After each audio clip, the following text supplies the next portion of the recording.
오늘 잠 못 이루는 밤이라는 제목으로 말씀을 나누겠습니다. 오늘도 아프신 분들이 있으셔가지고 못 나오셨는데 다들 잠을 못 이루신 것 같아요.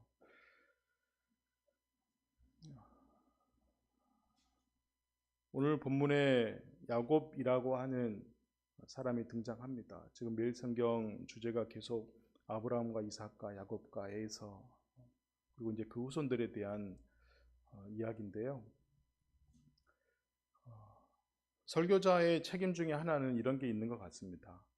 우리가 익히 알고 있었고 우리가 보았던 성경의 관점이 있는데 그것의 관점을 다른 관점으로 보게 해주는, 좀 더 욕심을 내자면 바른 관점으로 보게 하려고 하는 책임이 설교자에게 좀 있는 것 같습니다.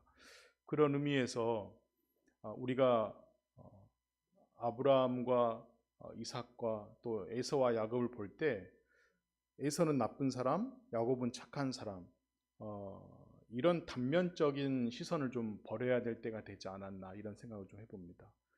야곱의 후손도 마찬가지로 우리는 요셉을 굉장히 높이 사지만 요셉의 나머지 형제들은 아주 개차반 같은 삶을 살았냐? 만약에 그렇다면 이스라엘의 12지파로 삼기에 하나님께서 택하지 않으셨겠죠. 그러니까 나머지 형제들도 동일한 귀한 가치가 있다. 우리가 에서와 야곱을 요즘 볼 때도 에서의 한 선택이 계속 나쁘게만 보인다든지 야곱이 한 것은 다 정당화하고 합리화해 준다든지라고 하면 우리는 성경을 좀 우리가 보고 싶은 대로만 보고 있지 않나, 이런 생각을 해봅니다. 성경을 제가 보면 볼수록 과거에 편협했던 저의 시선에서 좀 다른 시선으로 옮겨가면서 여러분들에게 그런 걸 좀 함께, 그런 게 정확하게 바라봐주는 욕심이 좀 드는 건 사실입니다. 야곱이 아버지도 속이고 형도 속입니다. 이제 그의 태생을 바라봤을 때 쌍둥이 형의 뒷발꿈치를 잡고 나왔기 때문에 이런 문학적 장치는 어떤 걸 보여주냐면 야곱이 다른 사람들보다 좀 더 끈질기고 욕심이 많았다, 이런 문학 장치가 되겠죠. 이게 참 신기한 일이잖아요. 태중에 있던 아기가 막 나오면서 쌍둥이 형의 발꿈치를 잡았다라는 게 좀 더 가볍게 볼 수도 일일 수도 있을 텐데 이 성경 그걸 부각시키는 이유는 그만큼 끈질긴 무언가가 이 야곱 생에 있을 것이다 라고 하는 문학적인 장치인 것이죠. 근데 실제로 살다 보니까 그가 남다른 욕심이 있는 사람인 게 이제 보이기 시작하죠. 근데 그러니까 이게 인생의 두 단면인데, 누군가에게는 열정과 끈기가 장점으로 관계될 수도 있고 누군가는 단점으로 관계될 수도 있는 것이죠. 사람과 관계할 때 어떤 사람의 끈질김 나에게 장점으로 왔을 때는 나에게 관계도 좋고 좋은 사람으로 보이지만 그 사람의 단점의 끈질김이 나에게 관계했을 때는 안 좋은 사람, 정말 끊어내지 못할 사람으로 볼 수도 있는 것이죠. 근데 성경은 그걸 다 보여주거든요. 그 두 면을 다 보여주는데 그가 형을 속이고 아버지를 속여서 형이 받아야 될 복까지 얻어내려고 했던 것에서는 그의 욕심이 부각이 되지만 나머지의 장면을 보고서는 또 그가 그런 상태임에도 불구하고 하나님은 그를 하나님의 사람으로 다듬어 쓰신다는 것이에요. 형을 어떻게 속였는지 아마 여러분들이 다 묵상하시고 이미 들어서 알 텐데, 형이 받아야 될 복을 가로챘단 말이에요. 근데 형이 그냥 분노하는 걸 떠나서 아버지에게 대노하고 슬퍼하고 통곡합니다. 그러면서 얘가 인생에 굉장히 큰 거짓말을 두 번을 했는데 아버지와 저를 속인 게 있는데 제가 장자가 받아야 될 몫을 그가 가로챈 것이고 어렸을 때부터 속였던 그의 이슈들이 있습니다. 이렇게 고자질해 버리는 것이죠. 그리고 동네 사람들한테 뭐라고 얘기하냐면 아버지가 죽기만 하면 제가 이놈을 죽여버릴 겁니다, 이런 소문들을 내고 다닌 것이죠. 근데 그 소문을 어머니가 듣습니다. 어머니가 가슴이 얼마나 무너지겠어요. 그래서 이 아이를 이 집에 가만히 두면 안 되겠다라고 생각을 해서 외삼촌의 집으로, 자기의 오빠의 집으로 보냅니다. 그리고 야곱은 이제 그 집을 며칠 정도 머무를 생각으로 그 집을 떠나게 되는 것이죠. 그러니까 자기가 아버지를 우리의 입장에서는 속였다라고 보지만 야곱의 입장에서 한번 봐보시자고. 여러분, 이 사건을 야곱의 입장에서 보면 형 에서는 어떤 사람이었냐라고 하면 당시에 들 사람이었고 사냥을 아주 잘했다. 거기에다가 별미까지 만들어낼 수 있는 사람이라고 하면 성경 해석학자들은 그 당시에 신랑감 1위로 꼽았던 사람이라고 합니다. 그러니까 사실은 에서가 굉장히 특출난 사람인 거예요. 당시에. 그런 면에 비해서 야곱은 할 줄 아는 게 별로 없어요. 늘 집안에만 있고 여성스럽고. 그러니까 남성 세계에서는 이 사람은 성공하지 못한 사람인 것이죠. 그러니까 속에는 뭐가 있었겠어요? 계속 형과의 비교당함과 형을 쫓아가지 못함에 대한 늘 속상함이 안에 있었겠죠. 조금씩 달라 보이기 시작하죠. 네. 그래서 이 에서를 따라가지 못하는 이 야곱에게 있어서 어떻게 하면 정말 형처럼 인플루언서가 될 수 있지? 이런 생각들이 늘 있지 않았겠어요?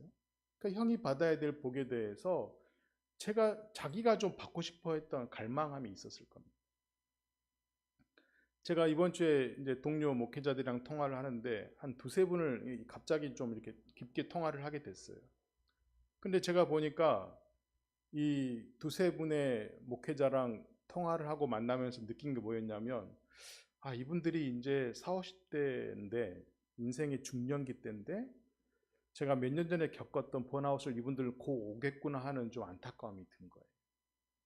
그러니까 이 세 분 다 목회를 못하는 분이 아니에요. 세 분 다 목회를 다 잘하고 있어요.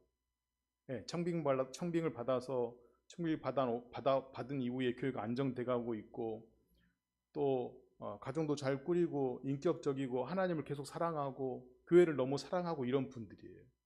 근데 제가 봤을 때는 이 세 분 다 위험수위에 온 거예요. 근데 그렇다고 이분들이 삶을 대충 사는 분들이냐? 그런 분들은 아니거든요.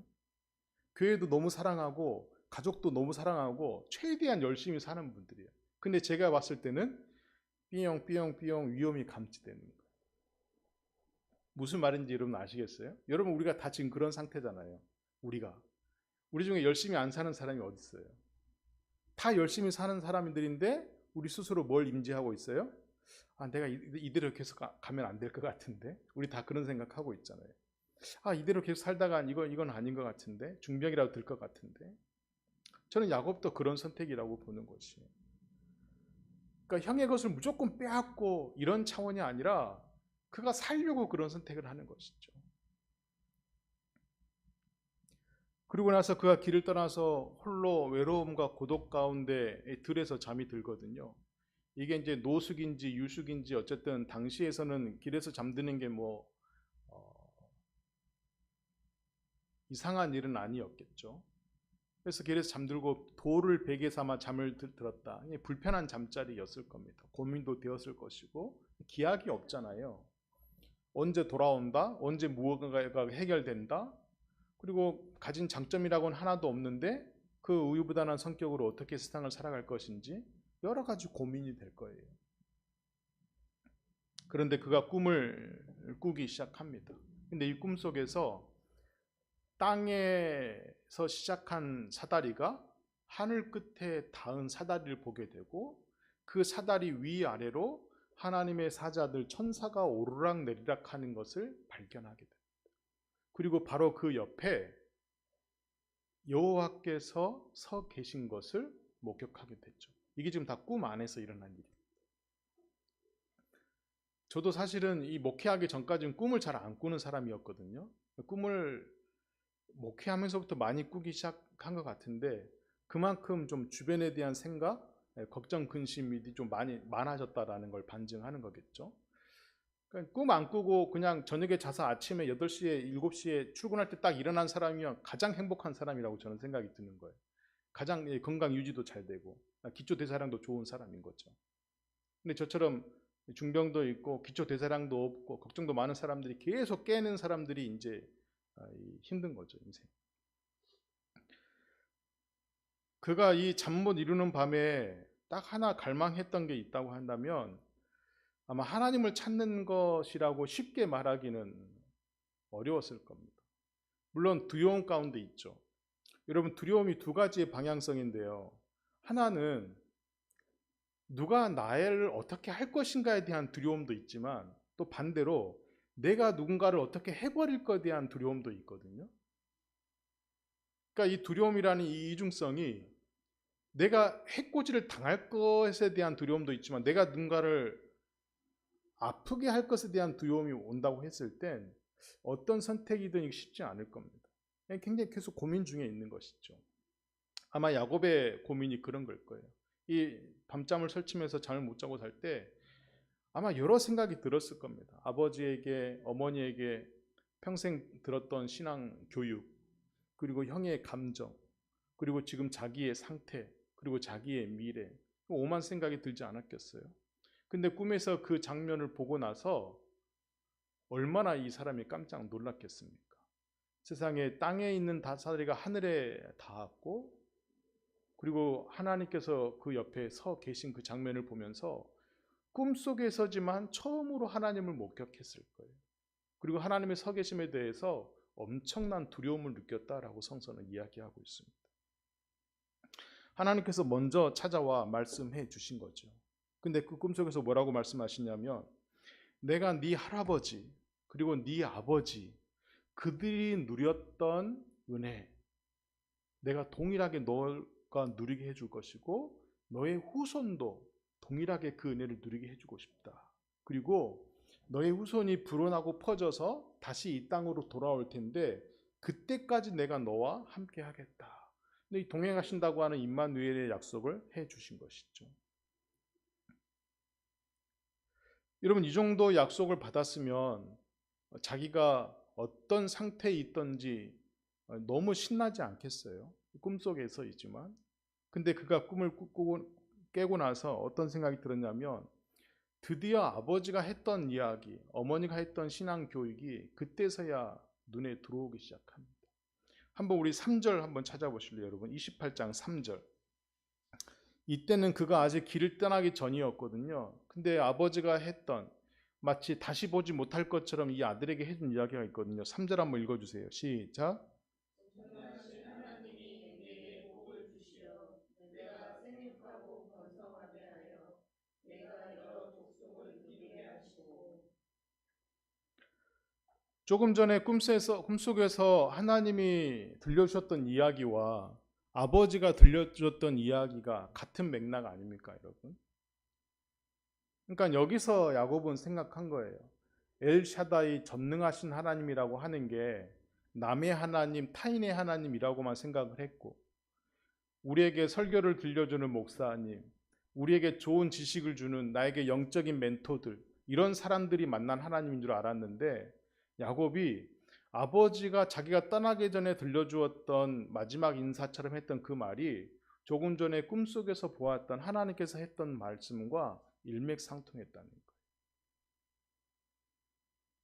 그때 아버지의 기도가 다시 생각이 나면서 그의 마음속에는 어떤 확신이 들었겠습니까? 야, 내 할아버지의 하나님, 내 아버지의 하나님, 나의 하나님은 늘 나와 함께 계셨는데 내가 알아채지 못했구나 라는 생각이 컸을 겁니다. 내가 알아채지 못했구나. 그러면서 우리가 익숙한 이 이야기를 하는 것이죠. 주님께서 여기 계셨거늘 지금까지 내가 알지 못하였도다. 이 고백을 합니다. 여러분, 우리가 인생을 살다가 그런 질문을 하죠. 저도 신앙 초기에 그런 질문을 했거든요. 하나님이 계시다면 왜 가난한 이들이 있고 아픈 이들이 있고 전쟁은 계속되며 사람은 속고 속이고 사기를 치고 사기를 당하는가? 왜 세상에 정의는 몰려오지 않는가? 이런 고민들을 했거든요. 근데 제가 좀 철이 들고 나서 그렇게 속고 속이는 사람, 사기치는 사람, 거짓말하는 사람들을 다 하나님께서 처단하고 끝을 낼 거라면 제가 제일 먼저 사라질 거라는 걸 알게 되었고, 이 세상에 존재하는 사람은 아무도 없을 거라는 결론이 나더라고요. 오늘 우리가 읽었던 성시교독처럼 이 세상에 악하지 않은 사람이 아무도 없어서 세상에 존재할 사람이 아무도 없는 것이죠. 근데 놀라운 게 무엇이냐? 이 어지럽고 속고 속이는 이 세상 속에서도 하나님은 당신의 큰 그림과 계획을 이루어 가신다는 거예요. 이게 더 신비로움으로 우리에게 찾아오는 것이죠. 세상에 전쟁이 일어나는 게 하나님이 악해서 전쟁을 하는 게 아니잖아요. 누가 악해서 전쟁을 하는 거예요? 사람들이 잘못해서 하는 거잖아요. 근데 우리는 그걸 하나님 잘못으로 돌려버리는 것이죠. 사람들이 잘못한 것을.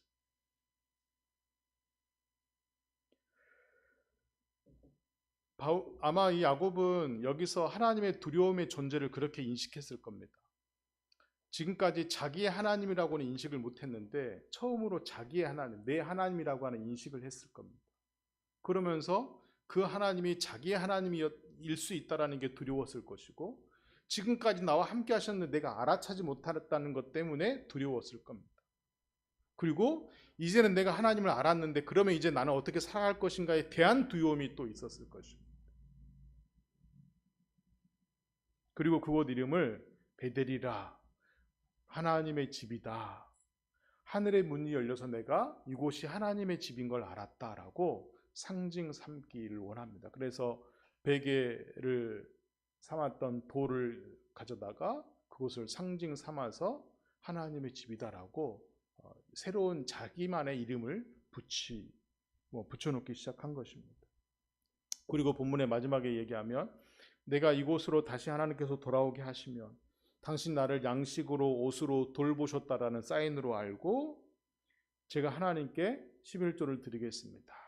그러니까 이 11조를 드리겠다라고 하는 건 무슨 얘기냐면 제 삶의 모든 소유의 근원이 당신으로부터 시작되었음을 여전히 고백하겠습니다 라고 소원한 것이죠.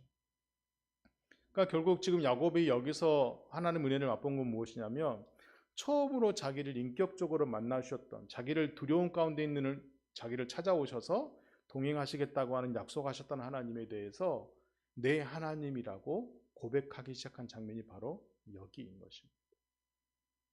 그리고 나서 이 이후에 이제 여러분들이 묵상하게 될 텐데 보면 나중에 외삼촌의 집에 가서 외삼촌이 계속 자기를 속이거든요.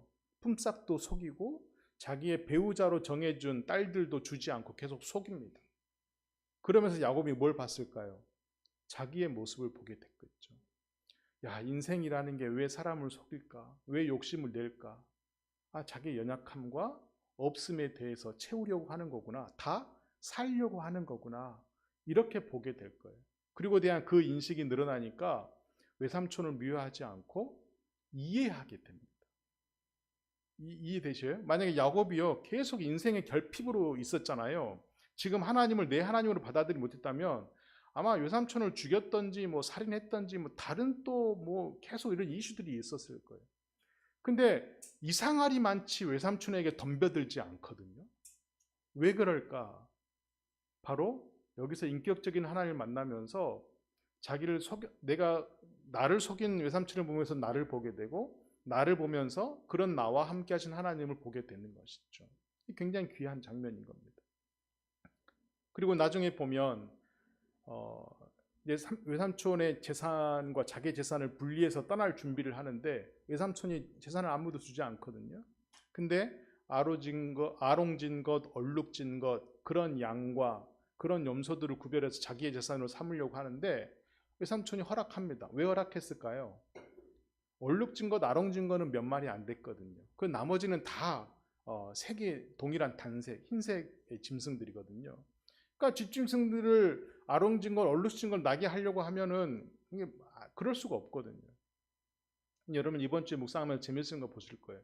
그러니까 우리가 인간이 합리적으로 생각하기 시작, 그러니까 인간이 합리적일 수도 없지만, 그러니까 인간 사회에서 인문학적으로 합리적이라고 우리가 말을 쓰고 인간이 교육으로 계몽될 수 있다라고 한 세기가 몇 세기 안 되거든요, 여러분. 그러면 그 15세기 이전에 인간이 합리적이라고 할 수 없는 시기에서는 굉장한 미신도 그 당시에는 미신이 아니었겠죠. 지금 제 말 이해하셔야 돼요.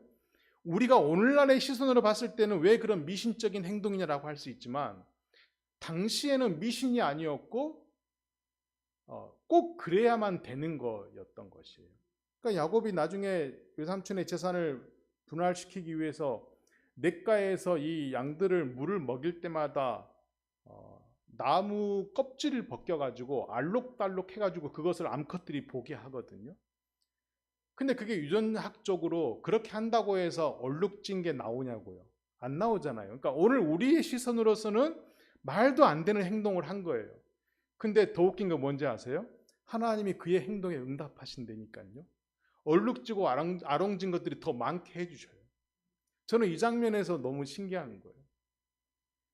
그러니까 우리가 오늘날의 시선으로 왜 미신을 믿는 야곱에게 응답하셨을까라고 생각할 수 있지만, 당시의 야곱이 이게 마지막 마지노선이라고 생각하고 자기가 믿는 하나님에 대해서 소원하고 부르짖는 것에서 하나님이 응답해 주셨다라는 거예요.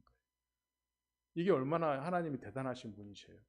오늘 그러니까 우리의 미래까지도 아시는 하나님께서 야곱에게, 야곱아 그건 미신이야, 그건 나를 바르게 믿는 게 아니야, 이렇게 야단치셔야 되는데, 전능하신 하나님이 그 야곱의 행동을 보시고도 응답하신다는 거예요. 저는 이 하나님의 눈높이가 너무 놀라운 것이, 우리가 인간이 하나님께 수많은 질문들을 해냈을 거 아니에요. 많은 철학자들이, 인문학자들이 왜 세상은 이렇게 망조가 들어가는지, 창조주가 계시다면, 사랑의 하나님이 계시다면. 근데 그 수많은 질문들 속에서 하나님께서 직접 답하거나 직접 그 해결책으로 응답하셔서 세상을 어떻게 하시지 않고 계속 그 눈높이에 맞춰서 그의 깨달음을 이뤄 가시고 새롭고 넓고 깊은 하나님을 알아가게 하신다는 거예요. 이 얼마나 하나님의 놀라운 은총입니까? 오늘 야곱에도 그 바로 시작점이 바로 여기인 것이죠. 제가 이번 주에 그 스몬키드의 책을 읽는데, 기다림이라고 책인데, 제가 오래전에 읽었다가 다시 접하게 된 책이거든요. 그러니까 이제 그 미국의 영성학자이자 이제 작가인데, 이 사람이 중년, 여성인데 중년의 나이대 삶의 위기를 만납니다. 근데 제가 왜 이 책에 끌려냐면, 제가 중년에 만났던 위기와 동일한 위기를 본인도 겪은 거예요. 그러면서 이 책을 쭉 적어 나가는데, 왜 제목이 기다림이라고 하냐면, 하나님께서 자기를 얼마나 기다리시는지, 얼마나 기다리셨는지, 그리고 나도 하나님 앞에 다시 태어나기 위해서 얼마나 기다려야 되는지를 이야기하는 거예요. 그러니까 언뜻 보면 이 책은 전부 어둠에 있습니다. 계속 자기가 어떤 어둠에 있는지를 이야기하는 거예요. 근데 제가 여기서 어떤 구절을 발견했냐면, 내가 하나님 안에 있는데 왜 어두울까라는 질문을 하거든요. 내가 하나님 안에 있는데 어떻게 어두울까? 근데 이 작가가 놀라운 이야기를 해요. 제가 이번 주 묵상 기도하면서 그 기도를 덧입혔는데, 엄마의 태중에 있는 아기가 밝냐는 거죠. 그 세상이 밝지 않잖아요. 어두운 가운데 있잖아요. 양수를 계속 공급받지만 태안에 있는, 태중에 있는 아기는 어둡잖아요. 근데 산모는 어때요? 밝음 가운데 있잖아요. 이 비유를 하는 거예요. 그러니까 우리가 하나님 안에 둘러싸여 있다, 하나님이 나와 동행하신다, 하나님이 그 당신 안에 나를 두신다는 얘기를 태중에 있는 아기로 표현을 합니다. 제가 이 깨달음을 얻고 나서, 우리가 하나님의 계속 영향을 공급받고 하나님으로 인하여 내가 그 태중에 안전한 상태에 있는데, 우린 계속 내 눈앞에 보이는 어둠만 보고 캄캄해요, 캄캄해요, 아무것도 안 보여라고 한다는 것이죠. 그러니까 우리가 혹시 그런 건 아니냐는 거죠. 야곱이 하나님이 늘 그 아버지, 할아버지 동행하셨고, 지금 너에게도 그런 복을 주시고 은혜를 내리실 모든 준비가 다 되어 있는데, 야곱은 자기가 지금 만났던 이 어두운 밤, 이 불편한 베개, 이 불편한 심정, 그 가운데 하나님을 보지 못하고 있는 것이죠. 아버지가 가르쳐 줬던 신앙 교육, 아버지가 해줬던 기도 하나도 다 들어오지 않는 것이.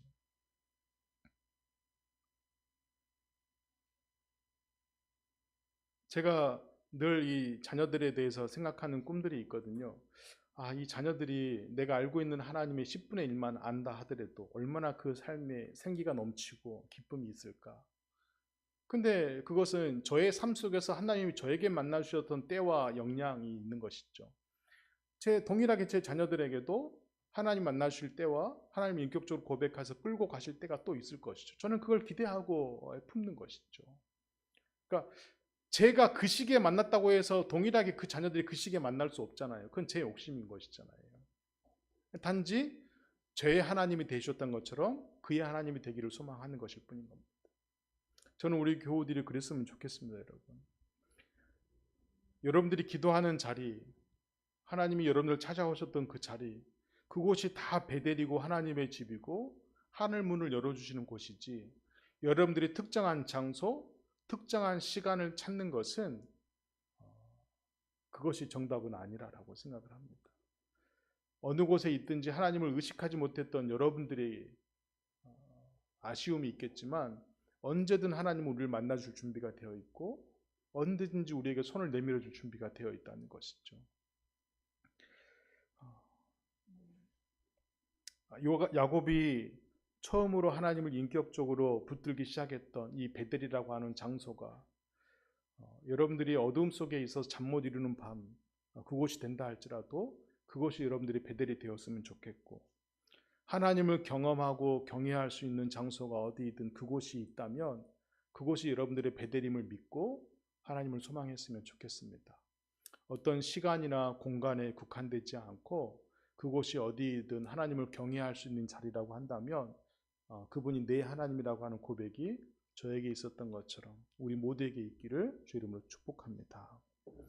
하나님 감사합니다. 우리의 신앙의 열심은 늘 당신의 뜻을 삼켜버리려고 하는 자리에 있습니다. 인생이 마음대로 되지 않아서 가끔은 속이기도 하고 거짓말도 발휘하고 성품을 다하여서 살아내 보지만 여전히 제자리에 있는 것 같아 북받쳐 올 때가 많습니다.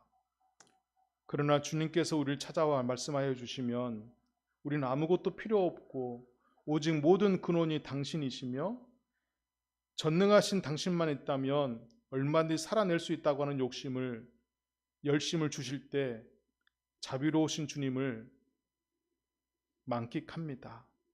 그 은혜가 우리 모두에게 있기를 소망하오며 우리 모두가 잠에서 깨어나 여기 계셨는데 하나님을 알아보지 못했습니다라고 고백이 있을 수 있도록 도와주시옵소서. 하나님이 계신 베델이 어디 있든지 그곳을 향하여 살아가는 삶이 되게 하시고 우리 모두에게 그런 은총이 넘치기를 소망합니다. 속이는 중에도 피신 중에도 얽어 매여 있는 중에도 은총으로 응답하시는 하나님께서 우리와도 함께하여 주옵소서. 예수 그리스도 이름으로 기도합니다. 아멘.